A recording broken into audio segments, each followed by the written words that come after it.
Koy başıma ellerini, senin özen kursağına tapmadım öz yerimi. Ilgadım kuyluğa tarıp kuylu baktı derlerim. Entegem bu yalançıda durmuş ayla serlerim. Çektim ede seret, ışıkta yakıp kuvrullum. Oğatlığına arzularım, küle yanıp soğrullum. Doysamam 200'den durmuş diyen noş olsun. Diyen yalı ıkmasın, özgü artık baş koş olsun. Geçirdim benim yundup olmayacak taşları. İçimden ağladım dolu gözümün yaşları. İçimdeki kara saatler seret oğlum yuttu. Ecenem şun aysına bağıt beni unuttu. Yine de baktım şol tarafa, baktı taraf umutlu. Müce eğer müdümlüğe else beni bulutlu. Ağdaştan getirdim yolumu, Allah'ım versin umudımı.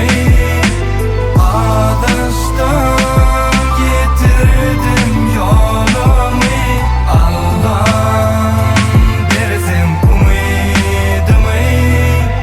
Yitirsem de umudımı savur ettim. Dileklerde dermamamı ececan bedemdeki derdimi. Yol yok hiçelerde çıkar yalı çürk erdine. Derdin veren Allah verer, uydum senin bendine. Duygularımla oynadılar olur haram oyununu. Yakın sırap oynadılar ece sağda oğlumu. Aysana bana ececan inmiş olan ku doğru mu?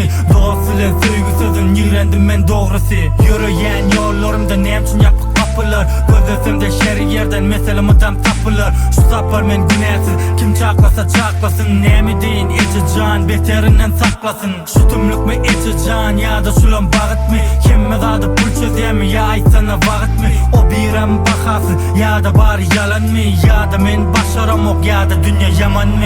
Ağdaştan getirdim